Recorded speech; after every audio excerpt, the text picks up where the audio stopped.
Hello friends, அஸ்ஸலாமு அலைக்கும். Welcome to as Tamil. நான் உங்கள் சாய்ரா ஆஷிக். இன்றைக்கி நம்ம சேனலில் 10 வகையான பொருட்கள் குழந்தைங்க சுத்தமாக சாப்பிடவே கூடாது, அதை எந்த அளவுக்கு நம்ம கொடுத்துட்ருக்கோம் அப்படின்றத இந்த வீடியோவில் பார்க்க போகிறோம்.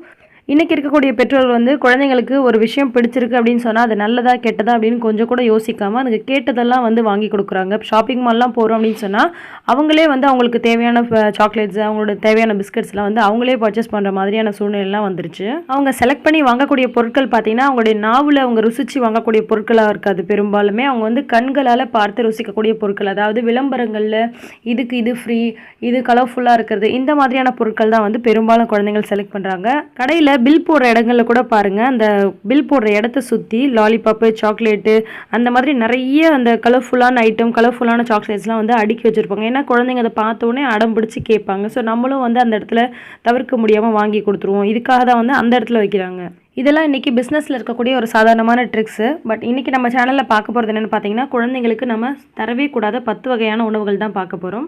எதனால் இந்த பொருட்கள்லாம் தரக்கூடாது அப்படின்றதையும் நம்ம பார்க்க போகிறோம். ஃபஸ்ட்டு இடம் பிடிக்கிறது என்னென்னு பார்த்தீங்கன்னா சுவிங்கம் தான். பபிள்கம் பார்த்திங்கன்னா சில பிள்ளைங்க மெண்டுகிட்டே இருப்பாங்க எப்போ பார்த்தாலும். சுவிங்கத்தில் சில வகையான கெமிக்கல்ஸ் கலக்கிறாங்க. அது வந்து குழந்தைங்களுக்கு உடம்புக்கு சேரவே சேராது. ஸோ அதை கண்டிப்பாக நம்ம கொடுக்கவே கூடாது. சின்ன குழந்தைங்க பார்த்திங்கன்னா சுவிங்கத்தை மென்னுட்டே இருக்கும்போதே அப்படியே முழுங்கிடுவாங்க. அதனால் வயிற்றில் வந்து செரிமான பிரச்சனை வரும், வயிற்று வலி, இது போன்ற தொண்டைகள் வரும். குழந்தைங்க டாய்லெட் போகும்போது இது வெளியேறிடும். அப்படி வெளியேறல அப்படின்னு சொன்னால் சிகிச்சை செய்கிற மாதிரியான சூழ்நிலை கூட ஏற்படும். ஸோ கண்டிப்பாக வந்து குழந்தைங்களுக்கு பபிள்கம் தரதை வந்து அவாய்ட் பண்ணிக்கோங்க. ரெண்டாவது முக்கியமாக நம்ம வந்து சாக்லேட்ஸ் தான் நிறைய வாங்கி தருவோம். ஏன்னா குழந்தைங்க வந்து கண்டிப்பாக வேணும்னு சொல்லி அழுது அடம் பிடிச்சி கேட்டு வாங்கிடுவாங்க. இன்றைக்கி பார்த்தீங்கன்னா நிறைய குழந்தைங்க விரும்புகிறது கலர் கலராக இருக்கக்கூடிய சாக்லேட்ஸ் தான். சாக்லேட்டில் பார்த்திங்கன்னா அதிகப்படியான சர்க்கரை இருக்குது. அதே மாதிரி அது கலர் கலராக தயாரிக்கிறதுக்கான ஏகப்பட்ட கெமிக்கல்ஸ், அந்த கெமிக்கல் கலர்ஸ் எல்லாம் சேர்க்குறாங்க. ஸோ சாக்லேட் வந்து முடிஞ்ச வரைக்கும் அவாய்ட் பண்ணிக்கோங்க. ஏன்னா கண்டிப்பாக குழந்தைங்களோட உடம்புக்கு இது பெரிய பிரச்சனையை வர வைக்கக்கூடியது. அதுலேயும் குறிப்பாக கலர் கலராக இருக்கக்கூடிய சாக்லேட்டை கண்டிப்பாக கொடுக்கவே கொடுக்காதீங்க. அப்படியே வந்து எங்கள் குழந்தைங்களுக்கு வந்து சாக்லேட் வேணும்னு அடம் பிடிக்கிறாங்க அப்படின்னு சொன்னால் தரமான அந்த கோகோ கலந்துருக்க டார்க் சாக்லேட்ஸ் இருக்கு இல்லையா, அதை வாங்கி கொடுங்க. அதையுமே சரி அளவோடு சாப்பிட்றது தான் நல்லது. அடுத்தது முக்கியமாக நம்ம குழந்தைங்க தினம் சாப்பிட்றது பார்த்திங்கன்னா பிஸ்கெட் தான். பிஸ்கெட்லேயே ஏகப்பட்ட பிராண்ட்ஸ் இருக்குது. பெரும்பாலும் பிஸ்கெட் வந்து மைதாவில் தான் தயாரிக்கிறாங்க. மைதா வந்து உடம்புக்கு ரொம்ப கெடுதல்னு எல்லாருக்குமே தெரியும். பட் அந்த மைதா உணவுகளை நம்ம தினமும் சமைச்சு கொடுக்க மாட்டோம். ஆனால் பிஸ்கெட் வழியாக மைதா மாவை தினம் பிள்ளைங்க சாப்பிட்டுட்டே இருக்காங்க அப்படின்றத கண்டிப்பாக வந்து மறந்துடாதீங்க. இல்லை என் குழந்தைங்க அடம் பிடிச்சி பிஸ்கெட் கேட்குறாங்க அப்படின்னு சொன்னால் கோதுமையில் செய்யக்கூடிய பிஸ்கெட்டையோ அல்லது ஆர்கானிக்கான அந்த சிறுதானியங்களில் செய்யக்கூடிய பிஸ்கெட்டையோ வந்து வாங்கி கொடுங்க. க்ரீம் பிஸ்கெட் வாங்கி தரவே தராதிங்க. அதில் அவ்வளோ கெட்ட கொழுப்புகள் அடங்கி இருக்கிறதா சொல்கிறாங்க. அடுத்தது குழந்தைங்களுக்கு ரொம்ப பிடிச்ச கூல்ட்ரிங்க்ஸ். கூல்ட்ரிங்க்ஸ் பார்த்தீங்கன்னா இன்றைக்கி ஏகப்பட்ட கூல்ட்ரிங்க்ஸ் வெரைட்டிஸ் வந்துருச்சு. சில கூல்ட்ரிங்க்ஸில் அவங்களே வந்து அச்சிட்டு இருக்காங்க, இதை குடிக்காதீங்க, அதிகமாக எடுத்துக்காதீங்க அப்படின்ற மாதிரி சொல்லியிருக்காங்க. பட் அதெல்லாம் நம்ம யாரும் படித்து கூட பார்க்க மாட்டோம். அப்படியே வாங்கி குழந்தைங்களாம் பார்த்திங்கன்னா அவ்வளோ விருப்பமாக குடிப்பாங்க. அதுலேயே பலவிதமான ஃப்ரூட்ஸோட சுவையில் வந்து தனித்தனியாக மாம்பழம், ஆரஞ்சு, ஆப்பிள், இந்த மாதிரியான தனித்தனியான சுவையிலெல்லாம் வந்திருக்கு. பழங்கள் வந்து 2-3 நாளைக்கு கெட்டு போகும். பட் இது கெட்டு போகாமல் 6 மாதம் வரைக்கும் அப்படியே இருக்கிறதுக்காக இதில் சில விதமான கெமிக்கல்ஸ் ஆட் பண்ணுறாங்க. அது நம்ம வயிற்றுக்கு வந்து ரொம்ப கெடுதல் தரக்கூடியது. அதுவும் சின்ன பிள்ளைங்களுக்கு இந்த கெடுதல்லாம் பார்த்திங்கன்னா ரொம்ப ஒரு பெரிய விளைவுகளை தரும். பட் நம்ம அது ரொம்ப அசால்ட்டாக வாங்கி கொடுத்துட்ருக்கோன்றது தான் நிதர்சனமான உண்மை. அடுத்ததாக பார்க்க போகிறது ஐஸ்கிரீம். ஐஸ்கிரீம் பொறுத்த வரைக்கும் குழந்தைங்கலேருந்து சரி பெரியவங்க வரைக்கும் யாருக்குமே எனக்கு ஐஸ்கிரீம் பிடிக்காது அப்படின்னு சொல்ல மாட்டாங்க. எல்லாருக்குமே சாப்பிடணுன்ற ஆசை இருக்கும். ஐஸ்கிரீம் சாப்பிட்டதுக்குமே நிறைய பேருக்கு அந்த எதிர்மறையான விஷயங்கள் நமக்கு காமிக்கும்.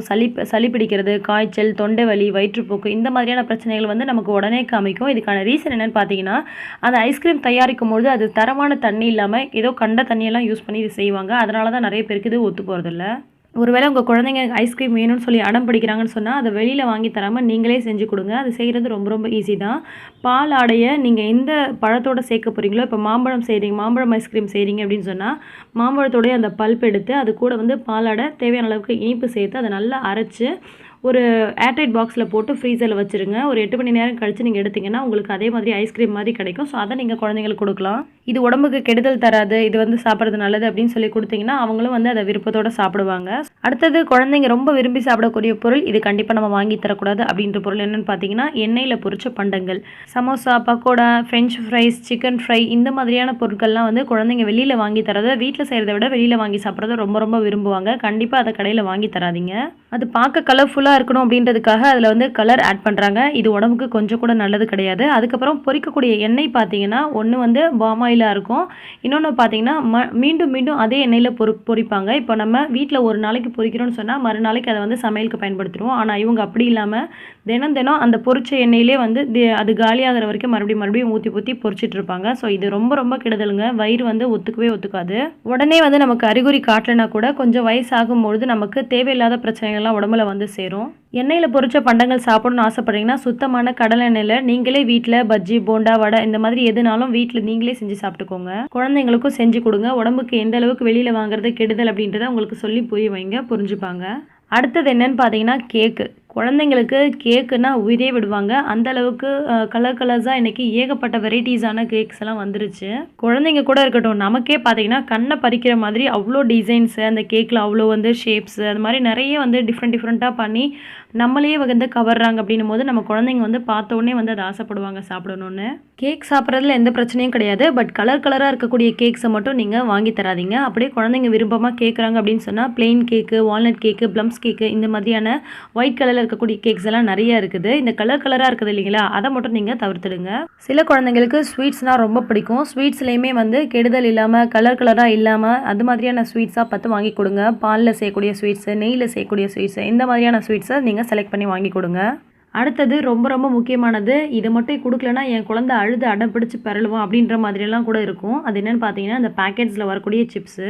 பேக்கெட்ஸில் வரக்கூடிய சிப்ஸில் வந்து அதோடைய சுவை கூட்டுறதுக்காக நிறைய விதமான கெமிக்கல்ஸ் ஆட் பண்ணுறாங்க. அது மட்டும் இல்லாமல் இதுவும் பார்த்தீங்கன்னா பழைய எண்ணெயில் வந்து பொரிச்சு உங்களுக்கு சேல் பண்ணுறாங்க. ஸோ இது உடம்புக்கு ரொம்ப கெட்டது. குறிப்பாக இதில் கெட்ட கொழுப்பு நிறையா இருக்கும். அதனால் குழந்தைங்களுக்கு உடல் பருமன், தொப்பை விழுறது, இப்பயே வயிறு வந்து உப்புசமாக இருக்கிறது, நெஞ்சு எரிச்சல், இந்த மாதிரியான தொல்லைகள்லாம் தொடர்ந்து நம்ம குழந்தைங்களுக்கு வரும். பட் நம்ம எதனாலன்னு தெரியாமலே மீண்டும் இதெல்லாம் கொடுத்துட்ருப்போம். உங்கள் குழந்தைங்க ஆரோக்கியமாக இருக்கணும்னு நினச்சிங்கன்னா இந்த மாதிரியான பொருட்கள்லாம் கடைகளில் வாங்கி தராமல் இருங்க.